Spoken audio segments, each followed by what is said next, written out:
The Tibetan influence makes Dharamshala a unique cultural cocktail. This scenic destination is the seat of His Holiness Dalai Lama and has become the center for Buddhist learning.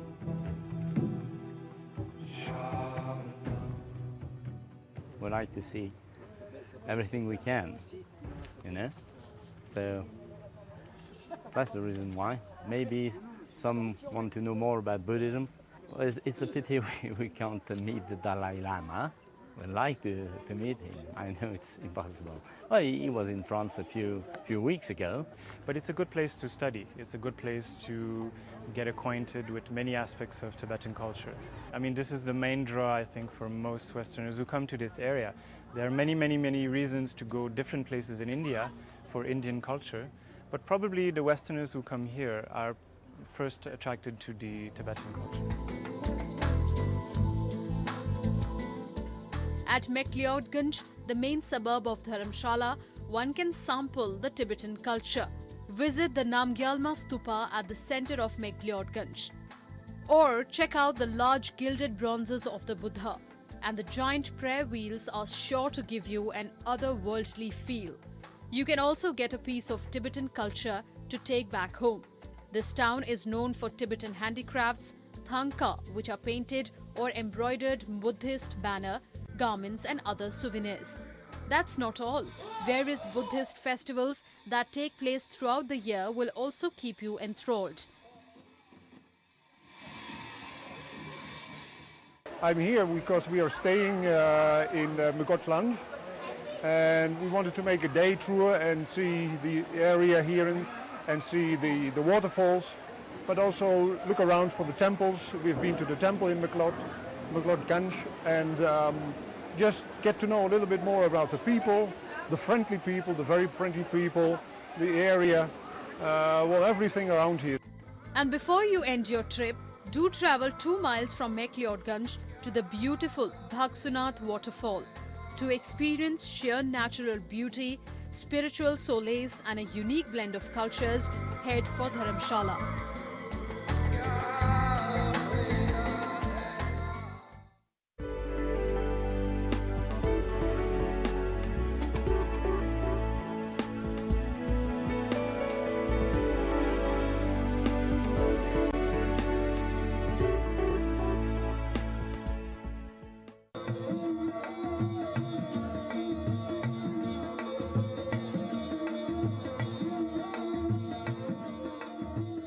The magnificent forts standing tall in the desert state of Rajasthan are a testimony to the legacy of Rajput kings of yore. Another thing that has kept the heritage of Rajput monarchs alive is the traditional turban worn in the state. A distinct identity of the region, the turban is primarily worn to protect one's head from the severe climate of the desert. गर्मी का बचाव रहता है, इसमें थोड़ा पसीना आने से थोड़ा कॉटन है ही इसमें, तो इसे सोख लेता है, सोखने के बाद में इसे ऐसी टाइप में बन जाता है, इसमें ठंड रहता है, इसमें गर्मी लू नहीं लगता है इसमें।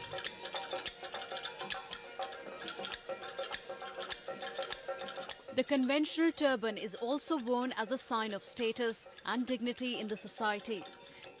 It is said that in Rajasthan, the dialect and turban change every 12 miles. The color pattern and the style of tying a turban vary accordingly to the communities and the region. For instance, Rajputs wear colored turbans, whereas the Jats tie a white one and the Marwaris light-colored turbans. Out of nearly 1,000 styles of tying a turban, the most common ones are the pagdi, that is usually 25 meters long and 8 inches wide, and the safa, which has a 10-meter length and 1 meter width.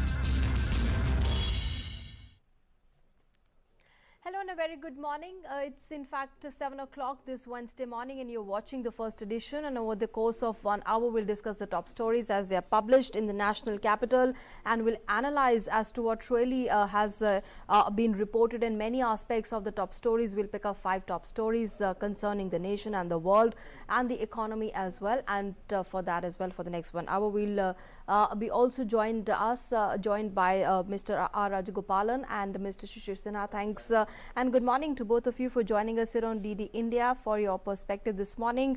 In fact, let's first begin with the coronavirus. We have picked up in the Sun Times for that. Search on for infected, the virus footprint expands. Mr. Rajagopalan, if I can come to you now first, of course, we're looking at more stringent measures being put in place. There are more visa bans. There's more screening that's taking place at the airports. In fact, Indian Express here also mentions about all the international passenger arrivals on watch list as the coronavirus cases rise. How would you assess the situation, especially in India now that we have around 5 to 6 cases confirmed? Situation in India, and we'll talk about the global impact in just a bit. But first, how are you looking at this spreading across India? It is spreading across India. For example, yesterday Noida, Agra, Telangana, like that. But Government of India under Mr. Narendra Modi has been attending to this at a crisis mode.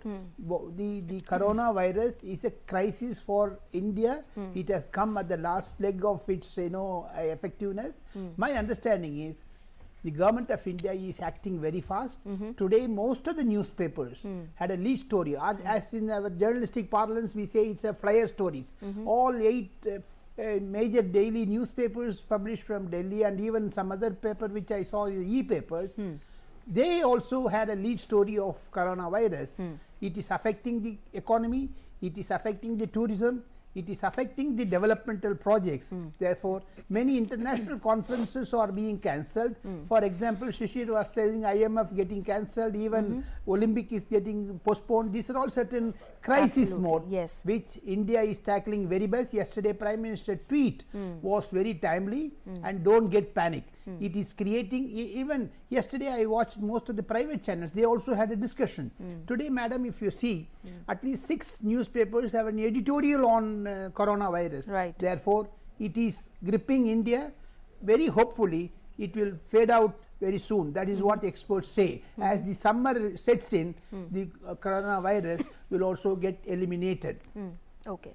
Mr. Sinha, what's your analysis as far as preparedness is concerned? Of course, the Health Minister has been taking, monitoring situation on an hourly basis, and, assuring the nation that everything is under control.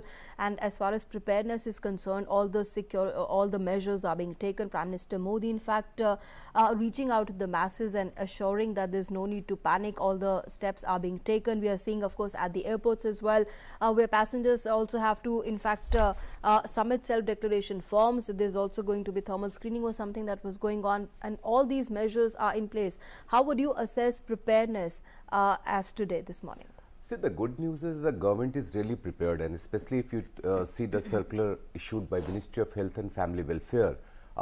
Last evening, when there were number of cases reported, especially in Agra and in Telangana, everybody was saying that just look for the Ministry of Health and Family Welfare circular.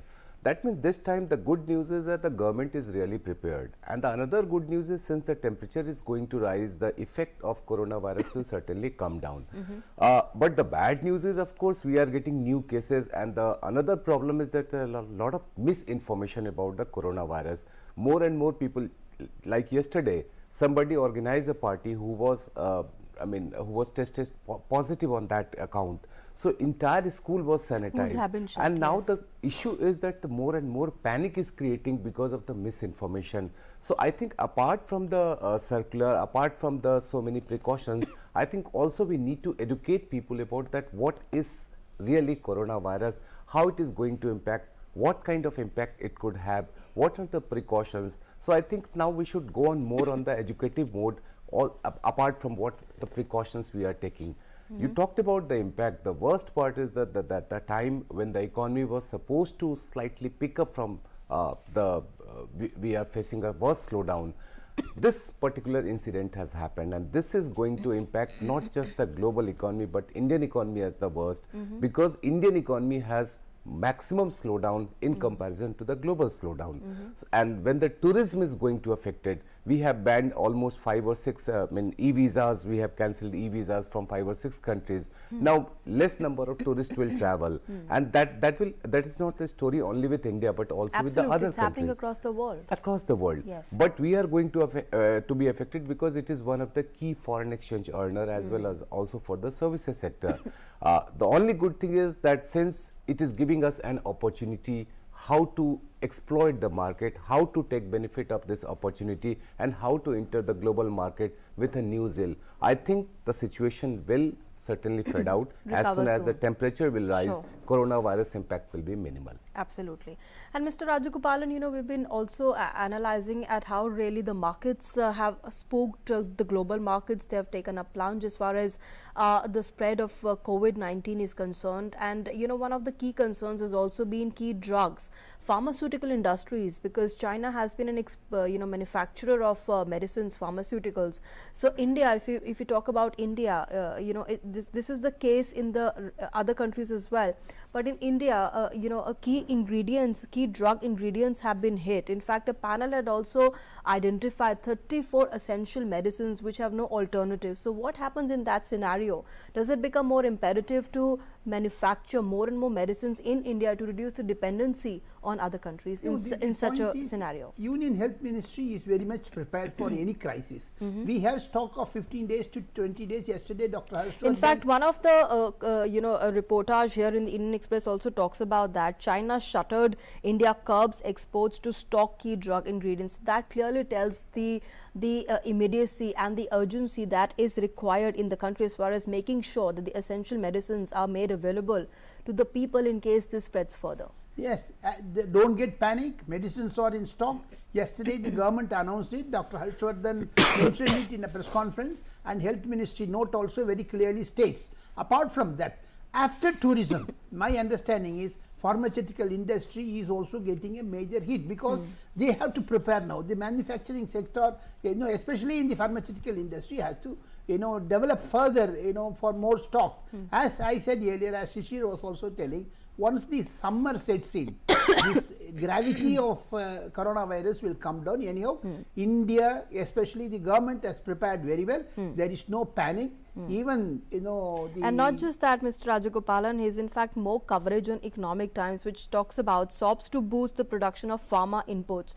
And this further says the government is working on an incentive scheme to boost domestic manufacturing of the active pharmaceutical ingredients, fearing supply disruptions. So, you know, it's absolutely right to say that all these measures are being taken in various dimensions on various fronts, not just making sure that the exports are curbed, but also incentivizing and boosting manufacturing of the pharma inputs within the country. Incentives are more, especially it's a standard operating procedure is there in every part of India. Has developed very well in the past 70 years, especially for the last 10 years. We have our own system which will not breach anywhere. We have more developmental things. As you mentioned, the pharma industry has self-resilient style also. It absorbs any shock. For example, any crisis, whatever we had, we had medicines, doctors, especially hospitals. Therefore, a lot of infrastructures are there. But overall speaking, the situation is under control. There is no question of panic. That is what the major lead stories also explain very well. And it has also given a sense of, you know, a healthiness for the common person. They wash their hand, and they know they don't personal sneeze, hygiene, and they close their nose and ears. There is no direct touch of, you know, finger to the eyeballs. There is no handshake. This is all now a latest social media what we see. They have a, you know, shake hands, not a shake legs also. So therefore, these are all certainly new things. Every crisis brings a solution, madam. Therefore, coronavirus is fading away. It has also brought some sort of solutions. Okay. And Mr. Sinha, you know, let's focus a bit on the economy front as well. You know, the nations are gearing up to join forces against the impact of virus outbreak. And if we can have that clip from the Economic Times up on our screens for our viewers as to what story are we relating to. We're talking about how the central banks are on an offensive. Let's focus on Fed cutting rate here, and others may follow. And as far as India's central bank, the RBI, is concerned, it has said it is ready to shield the banking system from COVID-19. And the US Fed 50 basis points rate cut, and that's the biggest since the global financial crisis. And this is also talking about the action taken report, and the G7 countries says ready to take action, including the fiscal measures.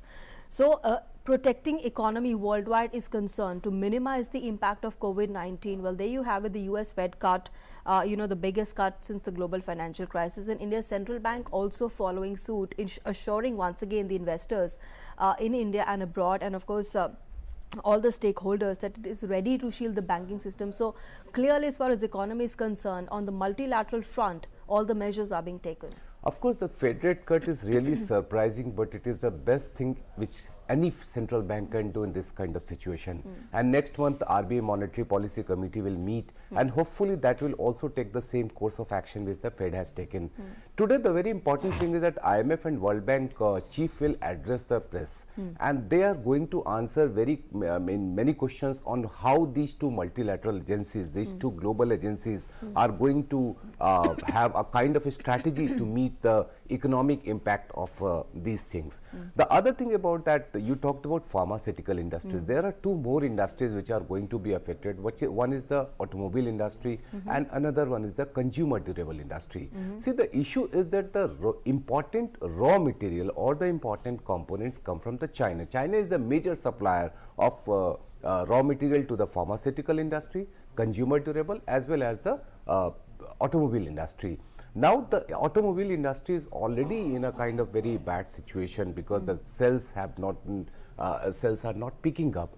Now at this moment, when there was some expectation that during the month of March or April there will be some sale, they are going to have some kind of shortage on that thing. But still I believe that it is giving an opportunity to see how much we can devote on R&D. Of course, pharmaceutical industry, the raw materials, the important chemicals which are being supplied by China, can we develop in a shortest possible time so that we should not have that kind of situation. You talked about banking industry.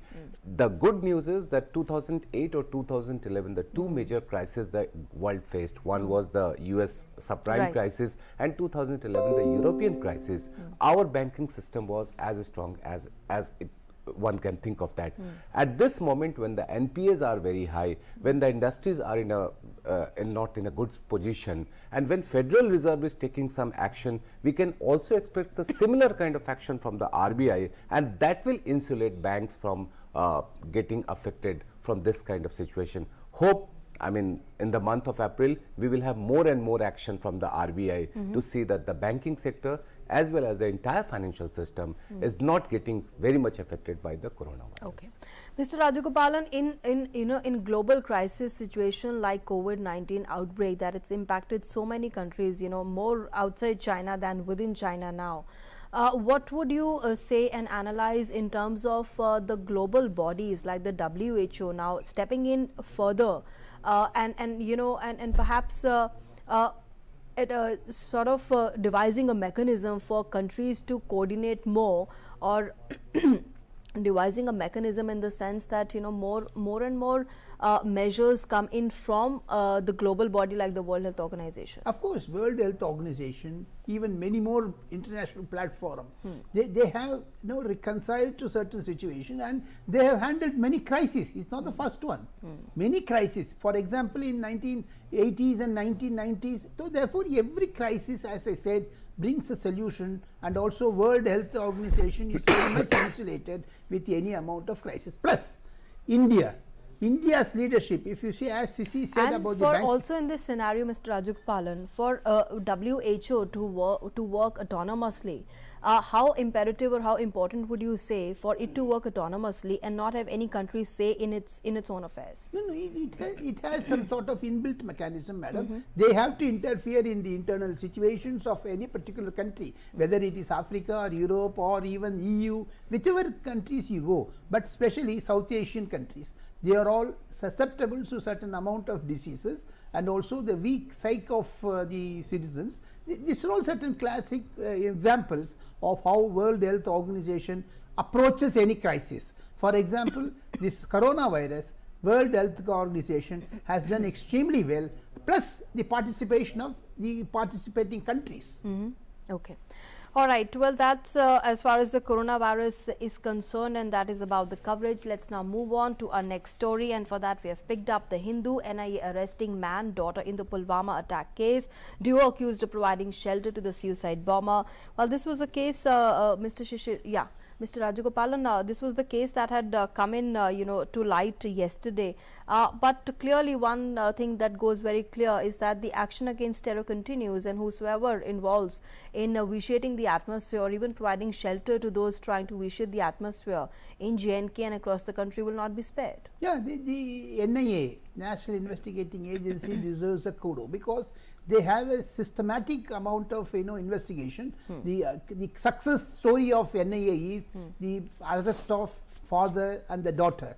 That's going to create an amount of confidence among the investigating agencies also. For example, CBI. NIA is a deputation organization. It is not, they don't have their own cadre. But from CBI, from many police organizations, the NIA is consisting of senior officers. They have done extremely well. NIA, National Investigating Agency, again I say, deserves congratulations for the arrest of this one, because minute investigations have been taking place. Not only that, they link it, they join the the dots. Therefore, important is NIA got into this Pulwama attack. Pulwama attack is not, as opposition also every time they question, now they must also come out openly and support NIA, because they have done, they wanted effect on Pulwama and Balkot strike evidences, but now the evidences are coming out. As the father and the daughter do arrest, will spill more beans on Pakistan's involvement in Pulwama. Mr. Sinha, your analysis as to the arrest of the father-daughter duo by the NIA in the Pulwama attack case, what would, as Mr. Rajagopalan is saying, it could further spill more beans, throw more light. What's your analysis as to these arrests are concerned? If you can remember that we just have had 1 year of Pulwama attack, and at that time there were too much political discussions, and especially one political party was asking question that what has happened on that front. This arrest is going to answer those questions, that what were the real conspiracy, who were involved in that kind of situation, and who were the real person behind these kind of attacks. So the questions will be answered. At that time the ruling party was not that kind, not giving answer in that manner. But I think these two arrests will really help the ruling party as well as the investigating agencies to answer all those questions, that what actually happened on that particular day, who are the people behind these kind of incident. And Mr. Rajagopalan was saying that it is going to give a kind of confidence to all the investigating agencies, that how they can join the various dots and take out the real persons, real accused behind all these incidents. I think it's a good development, especially from that point of view, that when the questions were asked and when people were saying that what actually happened and there were so many conspiracies theory was going on. I think this arrest will answer all those. For any investigating issue, madam, either it's a criminal or any banking frauds, whatever that, you have to have the local intelligence. Local intelligence is very important for any investigation. And second thing, you get some sort of lead from one end, the other lead also from the other end. Therefore, connecting that, that is why NIA is a unifying factor for many investigations. Sharing of intelligence is very important, especially the local level. But for the tip-off of one or two interested parties, the NIA would not have made this type of success. And moreover, technology has also helped NIA in zeroing in on this father and the daughter, because the footprints of electronic things, especially the conversation, video exchange, photograph of certain things in the mobile phones also helped NIA to track to these criminals. So more revelations is what we're expecting to come up in the days to come as far as from these arrest of the father-daughter duo is concerned, and of course going to be answering the critiques as to what action was taken after the Pulwama attack. Well, this is clearly a case in point. With that, we're taking a break here. We are back with more.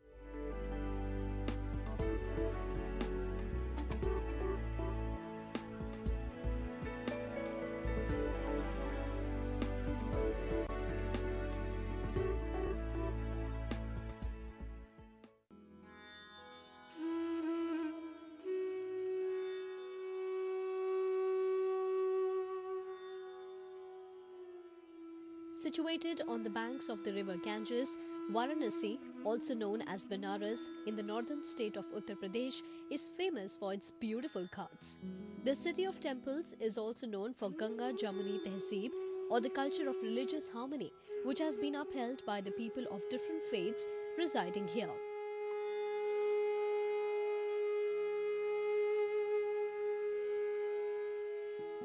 This is visible at the time of annual Kanwad Yatra, a pilgrimage dedicated to Lord Shiva, where the devotees known as Kanwadiyas fetch holy water from Ganges river to offer it to Lord Shiva. In Dalmandi Gali, people from different religions together make different garments ranging from t-shirts, caps and other articles for the Kanwadiyas in complete harmony. ये भी गंगा जमुनी तहजीब से जुटा हुआ है। जितना भी कपड़ा या वस्त्र कांवरिया लोग पहनते हैं, उसमें जो छपाई होती है, इसका काम यहाँ पे प्राचीन परंपरा काशी में चली आ रही है रंगरेज, जो कि मुस्लिम संप्रदाय से होते हैं। उन्हीं के द्वारा इसकी छपाई होती है।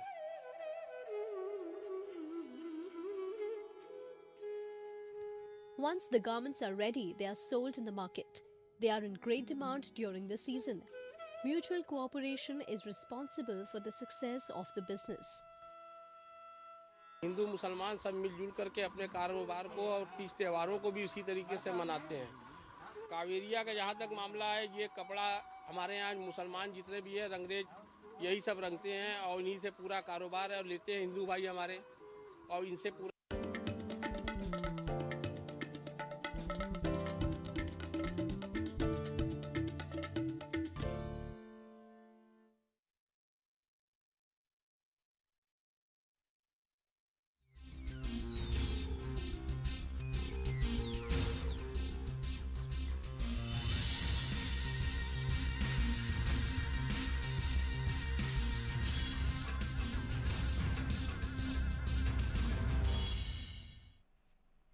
Welcome back to the first edition, and the next story that we have picked up is a piece of opinion being carried in the Indian Express, and this is written by the HRD Minister Ramesh Pokhriyal Nishank, and this talks about girls empowerment, women's empowerment. If you can have that clip up for you. This says educate and empower, because when you educate a girl, you educate a nation. There you have it. And in fact, the minister goes on to say here, for a nation to progress, it is essential to empower women. I am glad that India has been blessed with women pioneers who have broken the shackles of gender stereotypes in every field.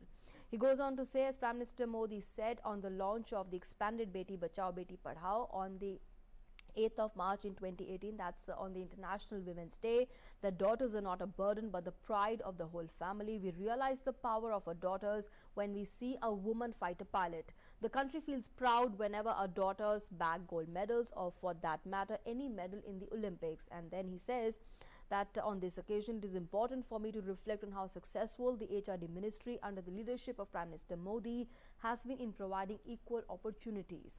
He goes on to say that when you educate a girl child, you educate an entire family. Let's all work together for the educational empowerment of all our girls and work towards making a new India.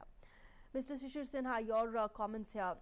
You know, as far as girls empowerment and women empowerment across the country is concerned, because Prime Minister Modi and the government, they have in fact led from the front as far as making this cause, making this a cause for all of us, you know, to ponder and to work upon, educating the girls of a family, educating the women. And how important would you say this step is going to be towards building a new India? And this piece here, you know, of course, coming very important ahead of the International Women's Day, that's on the 8th.